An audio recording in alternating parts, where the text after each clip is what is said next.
Hello viewers, welcome to my YouTube channel learn with Joy. তো আজকের ভিডিওতে আমি তোমাদের সাথে ক্লাস 5 রায় মার্টিন প্রশ্নবিচিত্রা থার্ড ইউনিট টেস্ট পেজ 162 2 নম্বর স্কুলের সমস্ত প্রশ্নের উত্তর একদম প্রথম থেকে শেষ পর্যন্ত যত প্রশ্ন আছে সব প্রশ্নের উত্তর কিন্তু করে দেবো। তো অবশ্যই তোমরা ভিডিওটি শেষ পর্যন্ত দেখবে এবং এর আগের ভিডিওতে আমি 1 নম্বর স্কুলের সমস্ত প্রশ্নের উত্তর করে দিয়েছি, সেগুলো তোমরা না দেখে থাকলে আমি ডিসক্রিপশন বক্সে লিঙ্ক দিয়ে দেবো, সেখান থেকে দেখে নেবে। তো চলো এবার এই স্কুলের প্রশ্নের উত্তরগুলো করা যাক। তো একের দাগে দেখতে পাচ্ছ আছে হচ্ছে কি সঠিক উত্তরটি বেছে লেখো, যে কোনো 10টি করতে হবে, এমসিকিউ টাইপের আছে। তো দেখো এগুলোর উত্তর আমি সুন্দর করে তোমাদের লিখিয়ে দিয়েছি। তো প্রথমটা হচ্ছে বলছে 5 সহস্রাংশ মানে কি? 5 সহস্রাংশ মানে হচ্ছে 5/1000, ঠিক আছে। সহস্রাংশ মানে হচ্ছে বাই 1000 করতে হবে, ঠিক আছে। শতাংশ বললে বাই 100 করতে হতো। এরপরে সূক্ষ্মকোণটি হলো সূক্ষ্মকোণ, দেখো সূক্ষ্মকোণ হচ্ছে 80 ডিগ্রি, কারণ সূক্ষ্মকোণ হচ্ছে 0 ডিগ্রি থেকে বড় হবে আর 90 ডিগ্রি থেকে হচ্ছে কি 90 ডিগ্রি থেকে ছোট হবে, তাকে হচ্ছে সূক্ষ্মকোণ বলে। এরপরে 4 ডজন, ডজন মানে কি? 1 ডজন মানে 12টা, তাহলে 12 দিয়ে গুণ করবো, 4 ডজন মানে হচ্ছে 84টি। এরপরে ত্রিভুজের কোণ, 3টি কোণের সমষ্টি কত? আমরা সকলেই জানি ত্রিভুজের 3টি কোণের সমষ্টি 180 ডিগ্রি। এরপরে ব্যাস ব্যাসার্ধের দ্বিগুণ হয়, ব্যাস হচ্ছে সবসময় ব্যাসার্ধের দ্বিগুণ। দেখো এইটা হচ্ছে ব্যাসার্ধ আর পুরোটা নিলে ব্যাস, তো দ্বিগুণ হয়ে যায়, ব্যাস ব্যাসার্ধের দ্বিগুণ। এরপর 5 টাকা সমান সমান কত? 5 টাকা সমান সমান হচ্ছে 500 পয়সা, কারণ 1 টাকা মানে হচ্ছে 100 পয়সা। তো 5 টাকা থেকে পয়সায় করলে 100 দিয়ে গুণ করতে হবে, তো 500 পয়সা আমাদের হয়ে যাবে উত্তর। এরপরে দুটি বিন্দু দিয়ে কটি সরলরেখা অঙ্কন করা যায়? দুটি বিন্দু দিয়ে একটা, দেখো এই একটা বিন্দু, এই একটা বিন্দু নিলে দুটি বিন্দু দিয়ে আমরা একটা সরলরেখা আঁকতে পারবো। এরপর ঘনবস্তুর মাত্রা কত? ঘনবস্তুর মাত্রা হচ্ছে 3। এরপর অর্ধেক সমকোণ মানে কত? অর্ধেক সমকোণ মানে হচ্ছে মানে এক সমকোণ মানে হচ্ছে 90 ডিগ্রি, তাহলে অর্ধেক মানে কত হবে? 2 দিয়ে ভাগ করতে হবে, অর্থাৎ 45 ডিগ্রি। এবার 8/1000, দেখো 8/1000 মানে কত? 8, এখানে নিচে 3টে শূন্য আছে, অর্থাৎ 3 দশমিক দিয়ে 3 ঘর পর হচ্ছে শূন্য বসাতে হবে, অথবা 8 লিখে দুটো শূন্য নিয়ে একটা দশমিক বসবো, অর্থাৎ 3 ঘর পর দশমিক বসবে, ঠিক আছে। হয়ে গেল। এবার দেখো বলছে কোনো বৃত্তাকার মাঠের বৃত্তের ওপরে কোনো একটি বিন্দু থেকে মাঠের ধার বরাবর হাঁটতে শুরু করে আবার সেই বিন্দুতে আসতে যে দৈর্ঘ্যের পথ অতিক্রম করতে হয় তাকে পরিধি বলে। দেখো একটা বৃত্ত যদি আমরা এখান থেকে হাঁটা শুরু করি, আবার যদি সেই পথে এখানেই আসি, তাহলে এইটাকে কিন্তু আমরা পরিধি বলি। এরপর দেখো প্রদত্ত চিত্রে কৌণিক বিন্দু, এই একটা কৌণিক বিন্দু, এই একটা, তো কৌণিক বিন্দু হচ্ছে 3টি। এরপরে তোমরা যদি একটি ডট হও তবে তোমরা পেয়ার লাইনে দাঁড়ালে তৈরি হয় কি? দেখো ডট, আমি এক ধরনের একটা ডট, তো পেয়ার লাইনে আমরা সোজাসুজি দাঁড়াই, তো এটা কি হয়? এটা হচ্ছে সমরেখ বিন্দু হয়ে যায়। এরপরে দেখো 2-এর দাগেরগুলো করব। তো 2-এর দাগের প্রথমে যেগুলো আছে সেগুলো হচ্ছে এই ছোট থেকে বড় সাজাতে হবে। তো দেখো ছোট থেকে বড় সাজাবো। প্রথমে দেখো এটা হচ্ছে 106, এটা 108, এটা 108, তো 106 সব থেকে ছোটো, আর 108 দুটো সমান। তারপরে দেখবো দশমিক আছে সমান, এখানে 0 আছে, এখানে 9 আছে, তো 0টা ছোটো, তাহলে এটা সব থেকে ছোটো, তারপরে 9টা সব থেকে বড়ো। তো এইভাবে কিন্তু কম্পেয়ার করে একটা ঘর এইভাবে কিন্তু আমাদের করতে হবে, ছোটো থেকে বড় সাজানোগুলো। তারপরে সমান্তরাল সরলরেখার একটি উদাহরণ, সমান্তরাল সরলরেখার উদাহরণ হচ্ছে রেল লাইন। তারপরে একটা বলছে ঘড়িতে দুটো কাঁটা সমকোণে থাকবে কখন? ঘড়িতে দুটো কাঁটা কখন সমকোণে থাকবে? দেখো এই হচ্ছে ঘড়ি, আমরা যদি এখানে হচ্ছে 12টা থাকে, এখানে 3টে, এখানে 6টা, এখানে 9টা, তো যদি 3টে আর হচ্ছে এদিকে 9 থাকে, ঠিক আছে, 3টে আর 9টা বাজলে হচ্ছে ঘড়িতে কাঁটা দুটো কি হয়? সমকোণে থাকবে, ঠিক আছে। 3:45 বাজলে, ঠিক আছে। প্রশ্নটা একবার দেখে নিই, প্রশ্নটা কি বলেছিল?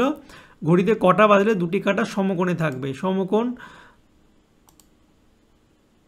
সমকোণে থাকবে 90 ডিগ্রি, 180 না 90 ডিগ্রি। তাহলে 3টে বাজলে আর হচ্ছে কটা বাজলে? 9টা বাজলে, 3টে বাজলে, দেখো 3টে বাজলে আর 9টা বাজলে কিন্তু সমকোণে থাকবে। কীভাবে একবার দেখিয়ে দিই ভালো করে, ছবিটা একবার দেখিয়ে দিই তোমাদের, তোমরা তাহলে বুঝতে পারবে এটা। দেখো তো যদি আমাদের 3টে বাজে হয়, তাহলে একটা কাটা এখানে থাকবে আর একটা কাটা এখানে থাকবে, তো দেখো সমকোণ 90 ডিগ্রি হচ্ছে। আর যদি 9টাও বাজে হয়, ছোটো ঘোড়াটা এখানে থাকবে, বড় ঘোড়াটা এখানে থাকবে, তাও 90 ডিগ্রি। তাহলে 3টে আর 9টা বাজলে কিন্তু সমকোণে থাকবে। এরপরে সমকোণী ত্রিভুজের বৃহত্তম বাহুটির কী হয়? সমকোণী ত্রিভুজের বৃহত্তর বাহু হচ্ছে এইটা, এটা হচ্ছে অতিভুজ হয়। এরপর কি বলছে? একটি আয়তকার ঘনবস্তুর উদাহরণ। আয়তকার ঘনবস্তু হচ্ছে ইট। এরপরে বলছে সমবাহু ত্রিভুজের প্রতিটি কোণের মান কত? সমবাহু ত্রিভুজের প্রতিটি কোণই হচ্ছে 60 করে, 60 করলে 180 ডিগ্রি হয়ে যায়, প্রতিটি 60 করে। এরপরে লোক সংখ্যা বাড়লে দিন সংখ্যা কমবে, একটা বাড়ছে একটা কমছে, তাহলে এটি কি? এটি হচ্ছে ব্যস্ত সম্পর্ক। তারপরে গ্লাস হচ্ছে কেমন? চোঙাকৃতির ঘনবস্তু। এর পরেরগুলো দেখো করবো। বলছে 6 টাকা 49 পয়সা সমান সমান কত? 6কে 100 দিয়ে গুণ করলে পয়সা হয়ে যাবে 600, আর 600 আর 69 যোগ করলে 669 পয়সা হয়ে যাবে। এরপর ছবির মাধ্যমে তথ্যগুলিকে প্রকাশ করা পদ্ধতি কী বলে? চিত্রলেখ বলা হয় হচ্ছে। আর গোলকের একটি তল কী হয়? গোলকের একটি তল, সেটা হচ্ছে কেমন? বক্রতল। এরপর ত্রিভুজ আঁকার জন্য যে কোনো দুটি বাহুর দৈর্ঘ্যের সমষ্টি তৃতীয় বাহুর দৈর্ঘ্য থেকে কি হয়? বড় হয়। যদি আমরা দুটো বাহু যোগ করি তাহলে তৃতীয় বাহুর থেকে অবভিয়াসলি বড় হবে। এটা কিন্তু আমরা আগের স্কুলেও ভালো উদাহরণ দিয়ে দেখেছিলাম, তো আগের ভিডিওটা দেখে নেবে তোমরা। এরপর আয়তঘনের প্রতিটি তল তার পাশের তলের সঙ্গে কি হয়? 90 ডিগ্রি কোণে হচ্ছে নত থাকে। এবার যে ত্রিভুজের 3টি বাহুর দৈর্ঘ্য অসমান, তাকে অসমান হলে কি হয়? বিষমবাহু হয়ে যায়। বিষম, সমান হলে সমবাহু, অসমান হলে বিষমবাহু। এরপরে পাড়ার ক্রিকেটে তুমি বল করলে আম্পায়ার কত ডিগ্রি কোণ করে দুহাত প্রসারিত করে হোয়াইট দেবে? তো আম্পায়ার হোয়াইট দিলে কেমন? এদিকে একটা হাত থাকে, এদিকে একটা হাত থাকে, তাহলে কোণটা কত হয়? কোণটা হচ্ছে 180 ডিগ্রি হয়ে যায়। এরপরে দেখো এটা আমাদের পূরণ করতে হবে, আমাদের এটা নেই। তো প্রথমে ছিল এমন চিহ্ন, তারপরে এদিকে, তারপরে আবার এদিকে হবে, তারপরে এদিকে, তারপরে আবার এদিকে হবে। এরপরে দেখো 4-এর দাগেরগুলো করবো। 4-এর দাগেরগুলো দেখো প্যাটার্ন প্রথমে আছে। তো 4-এর ক প্যাটার্নটা দেখো। তো 1+3 বলছে 1+3 সমান সমান 4, তাহলে কত হচ্ছে? 2 দুগুণে 4, আবার 1 3 5 যোগ করলে 9, আবার 3 3 9, তাহলে 1 3 কত হবে? 1 3 হচ্ছে 5 7, 1 3 5 7 করলে কত হয়? যোগ করলে 4 আর 5 9 16 হয়, এবং 16 মানে হচ্ছে 4 4 16। ঘনবস্তু কাকে বলে? যে সমস্ত বস্তু ত্রিমাত্রিক হয়ে থাকে, অর্থাৎ যাদের দৈর্ঘ্য বস্তু উচ্চতা আছে এবং কিছুটা জায়গা দখল করে থাকে, তাদের হচ্ছে ঘনবস্তু বলে। আর অর্ধগোলকের উদাহরণ দেখো বাতাবি লেবু, কাটা বাতাবি লেবু, হাফ, ঠিক আছে, কাটা বাতাবি লেবু। এটা পুরো বাতাবি লেবু এমন, এটা যদি মাছ থেকে কেটে দিই তাহলে হচ্ছে এটা হচ্ছে অর্ধগোলক দেখাবে। এরপর এটা দেখো আমাদের হচ্ছে গয়েরটা সমাধান করতে হবে। তো এইটাকে আমাদের কাটাকুটি করতে হবে। দেখো এইটা ছিল, তো এটা উত্তরটা এখানে করা আছে। আমি একটু সুন্দর করে তোমাদের এখানে আমি জিনিসটা করে দেওয়ার চেষ্টা করি, ঠিক আছে। তো দেখো 0 0 কাটলাম, 2 দিয়ে হচ্ছে যদি কাটি, 2 দিয়ে 120 কাটলে 60, 15 দিয়ে কাটলে 4 15 60, তো 4 গুণ 5 গুণ 75 আমাদের উত্তর হয়ে যাবে, ঠিক আছে।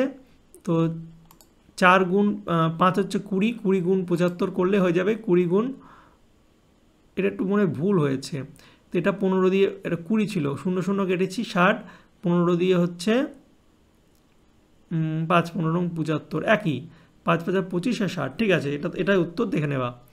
এরপরে দেখো যোগ করতে হবে, 5 আর 7 আর 5 12 2, হাত থাকলো 1, 2 2 4 আর 1 5, তো 5 টাকা 25 পয়সা হয়ে যাবে উত্তর। এরপরে দেখো বাহু অনুযায়ী ত্রিভুজ হচ্ছে 3 প্রকার, কি? সমবাহু ত্রিভুজ, বিষমবাহু আর হচ্ছে সমদ্বিবাহু। সমবাহু মানে 3টে বাহু সমান, সমবাহু মানে হচ্ছে এই দুটো বাহু সমান, আর বিষমবাহু মানে একটা কোন বাহু সমান না। এরপরে চয়েরটা কি বলেছে? চয়েরটা বলেছে হচ্ছে স্কেলের সাহায্যে 6.5 সেন্টিমিটার দৈর্ঘ্যের রেখাংশ অঙ্কন করো এবং রেখাংশটির নাম দাও। তো তোমরা স্কেলের সাহায্যে অঙ্কন করবে এটা। অথবাতে আছে 2 সেমি ব্যাসার্ধের একটি বৃত্ত। তো আগের ভিডিওতে আমি বৃত্ত আঁকা শিখিয়েছি, সেটা তোমরা দেখে নেবে। আগের বলে দিচ্ছি, এখানে 2 সেমি প্রথমে নেবে স্কেল দিয়ে, তারপর এখানে 2 সেমি এখানে একটা নিয়ে, ঠিক আছে, এখানটায় বসিয়ে এটা মাপ নিয়ে এটা এইভাবে কেটে দেবে, তাহলেই হয়ে যাবে। এর ঐকিক নিয়মে 2টি সম্পর্ক থাকে, সরল সম্পর্ক আর হচ্ছে ব্যস্ত সম্পর্ক। তারপরে সমকোণী ত্রিভুজের একটি কোণের মান যদি 40 ডিগ্রি হয়, অপরটি কোণ দুটি কত হবে? একটা 40 সমকোণী ত্রিভুজ, তাহলে একটা তো 90 হবেই, তো 90 হয়েছে, আর 3টে কোণের সমষ্টি 180 ডিগ্রি, তাহলে একটা 90 আর একটা 40, তাহলে হয়ে গেল 130, আর বাকি থাকলো কত? 180 থেকে 130 বিয়োগ দিলে হয়ে যাবে হচ্ছে 50 ডিগ্রি। তো এই অঙ্কটা হচ্ছে মডেল, আগে স্কুলটায় মডেল সেট 1-এ আমি হচ্ছে সুন্দর করে দিয়েছিলাম, মানে আগের ভিডিও, তাই 1 নম্বর স্কুলে, তো দেখে নেবে।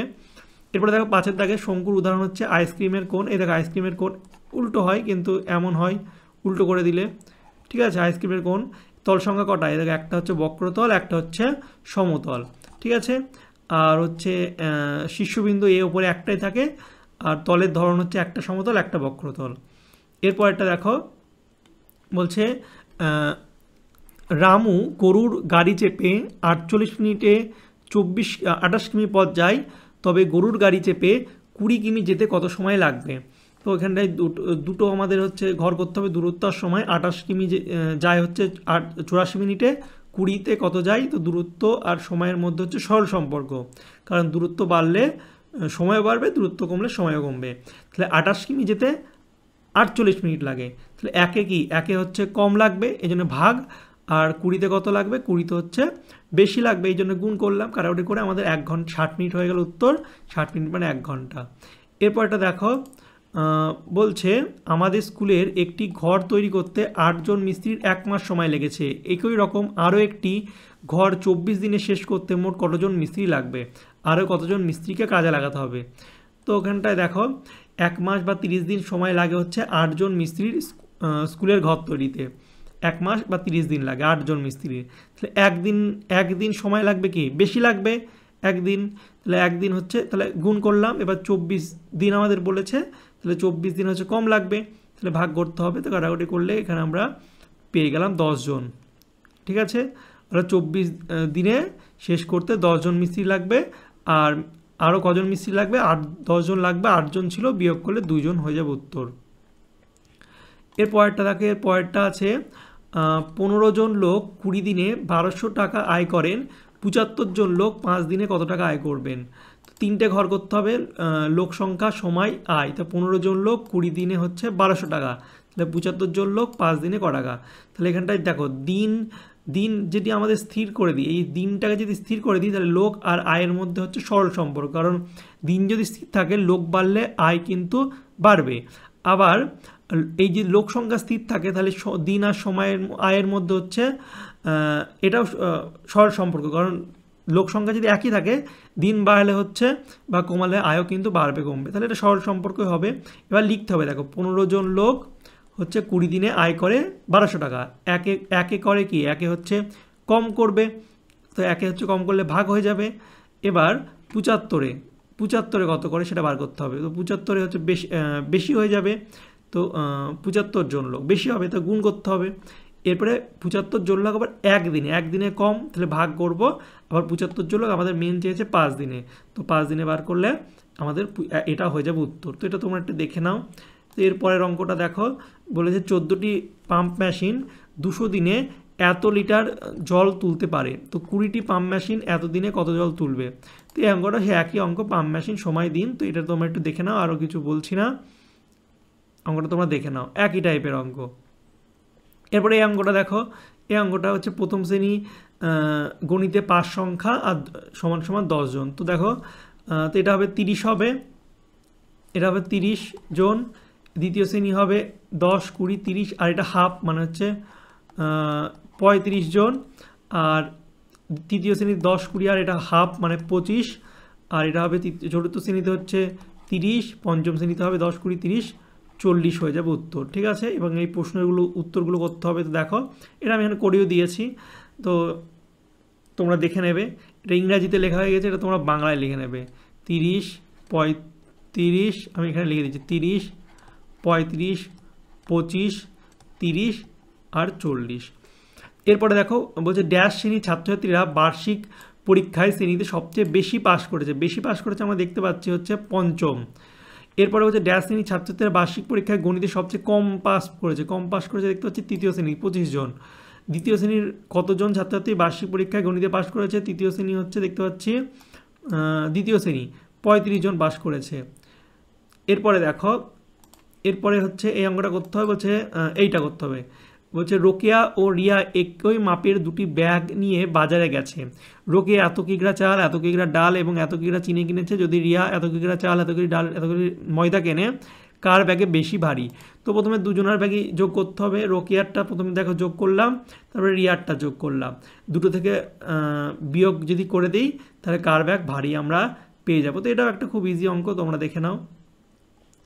তারপর এটা দেখো, এটা হচ্ছে করার দরকার নেই, তেমন ইম্পর্টেন্ট না। এটা দেখো বৃত্ত অঙ্কন করে প্রদত্ত অংশগুলো চিহ্নিত করতে হবে। তো বৃত্ত অঙ্কন করলাম, তাহলে বৃত্তের এই যে বিট এই মাঝ যেটা থাকে এটা হচ্ছে কেন্দ্র, এবং এই যে পুরোটা হচ্ছে এবিটা হচ্ছে এসি হচ্ছে ব্যাস, এই হাফ হচ্ছে বিসি বা ইয়ে যদি নিই, হাফ নিলে হচ্ছে ব্যাসার্ধ আর পুরোটা নিলে ব্যাস, আর জ্যা হচ্ছে এক্স হয়, যে কোনো একটা টানলে জ্যা হয়ে যাবে, ঠিক আছে। আর মাছ দিয়ে যদি টানি সেই সবথেকে বড় জ্যা হবে, এটা হয়ে যাবে ব্যাসার্ধ ব্যাস। এরপরে দেখো এটা আমাদের করতে হবে। তো দেখো 74 থেকে কত বিয়োগ দিলে 21 হবে? তো 74 থেকে আমি জানছি 53 যদি বিয়োগ দিই তাহলে 4 থেকে 3 বিয়োগ দিলে 1, আর 5 থেকে 2, 7 থেকে 5 বিয়োগ করে 2, তো এটা 53 হয়ে গেল। এবার 53 থেকে 30 বিয়োগ করলে হচ্ছে কত?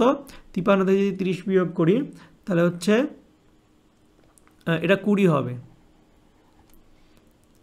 ঠিক আছে না 30 বিয়োগ করছি, তাহলে 23 কী করে হবে বলেছে, তাহলে ঠিকই আছে। 53 থেকে যদি 30 বিয়োগ করি তাহলে 23 হবে, এবং 78 থেকে 28 বিয়োগ করে 46 হবে। তো এটা এইভাবে একটু করতে হবে, তোমরা দেখে নিও, ঠিক আছে। তো এই ছিল তোমাদের ক্লাস 5-এর 3rd ইউনিট টেস্টের স্কুল 2 নম্বরের সমস্ত প্রশ্নের উত্তর। আশা করছি তোমাদের ভিডিওটি ভালো লেগেছে। ভালো লাগলে অবশ্যই লাইক, কমেন্ট, শেয়ার করবে। চ্যানেলে নতুন হলে চ্যানেলটিকে সাবস্ক্রাইব করে অবশ্যই পাশের যে বেল আইকন আছে সেটা টিপে দেবে, ঠিক আছে। আর কারো যদি পিডিএফ লাগে আমি ডেসক্রিপশন বক্সে লিঙ্ক দিয়ে দিচ্ছি, সেখান থেকে তোমরা এই পিডিএফটা নিয়ে নেবে। তো চলো বাই, দেখা হবে তোমাদের সঙ্গে পরের একটা ভিডিওতে। Thank you for watching my videos.